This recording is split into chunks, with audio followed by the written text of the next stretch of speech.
Let's practice using vertex form. We'll find the key points of this function and use those to graph the function. Again, the key points are the vertex, we'll start there, the y-intercept, and the x-intercepts. This function is given in vertex form, where f of x is equal to a, x minus h all squared plus k, and therefore our values for h and k are 1 and -2. We do need to remember that the vertex is the value of positive h and positive k, and we're subtracting h in the base equation. So in this case, the value for h will actually be -1, and the value for k is -2. Try this by using the values -1 and -2 that we just found, substituting it into the equation, and making sure that you get our function out of it again. All right, so that's the vertex. What about the y-intercept? Well, the y-intercept happens when x is equal to 0. In other words, when we evaluate the function at x is equal to 0, or evaluate f at 0. So we substitute in the value for 0 for the value for x. We get 0.5 is equal to 0 plus 1 all squared, or just 1 minus 2. 0.5 times 1 is 0.5. 0.5 minus 2 is -1.5. Since the question was given with a decimal value for a, I feel comfortable leaving the y-intercept as a decimal value. As a coordinate, this is the point 0, -1.5. And finally, we want to find the x-intercepts.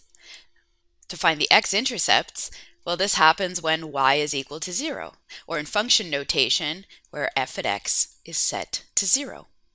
So we evaluate 0 is equal to 0.5 times x plus 1 all squared minus 2 for the value of x. The first thing we will do here is convert this into standard form. It's not the only way that you can do this, but given the tools that we've looked at so far, it makes the most sense. So we have 0 is equal to 0.5, and then x plus 1 squared, of course, means that we need to take that binomial and multiply it. We have 0.5 times x squared plus 2x plus 1. If you're not sure where I get that middle 2x from, try multiplying those binomials yourself. The minus 2 on the end. So we have 0 is equal to 0.5 x squared plus 1x, which of course we're just going to write as x, and then 0.5 times 1 is 0.5. Subtracting a 2 at the end there gives me a final version, 0.5 x squared plus x minus 1.5. Now that we're in standard form, we can use the quadratic formula. From standard form, we see that a is equal to 0.5, b is equal to 1, and c is equal to -1.5. That allows us to solve for x.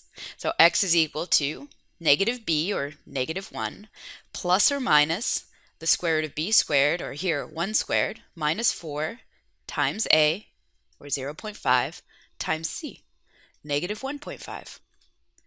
All of that is divided by 2 times a, or 2 times 0.5. So we find that x is equal to -1 plus or minus the square root of 1 plus 3, or the square root of 4, all divided by 2 times 0.5, or 1. That gives us an x value of -1 plus 2 divided by 1, or an x value of -1 minus 2 divided by 1, for a final answer of 1 or -3. This is the point 1, 0, or -3, 0. Alternately, if you prefer to solve the equation in the way we've written it, you don't need to first convert it to standard form and then use the quadratic formula. Here's what that looks like. Is equal to 0.5 times x plus 1 all squared. And to remove that 0.5 from the term on the right-hand side, we divide both sides by 0.5. 2 divided by 0.5 is 4, and on the right-hand side, that gives us x plus 1 squared. Now we take the square root of both sides.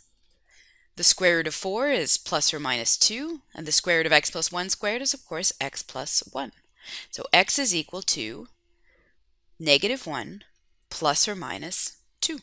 All I've done here is subtracted 1 from both sides. So x is either equal to negative 1 plus 2, or x is equal to negative 1 minus 2. So x is equal to 1, or x is equal to negative 3, which is what we found by first converting to standard form and then using the quadratic equation. I'll summarize this and graph it on the next slide. Looking at the coordinate plane, we can start graphing those. The vertex is negative 1, negative 2. It's right here. The y-intercept is 0 and negative 1.5.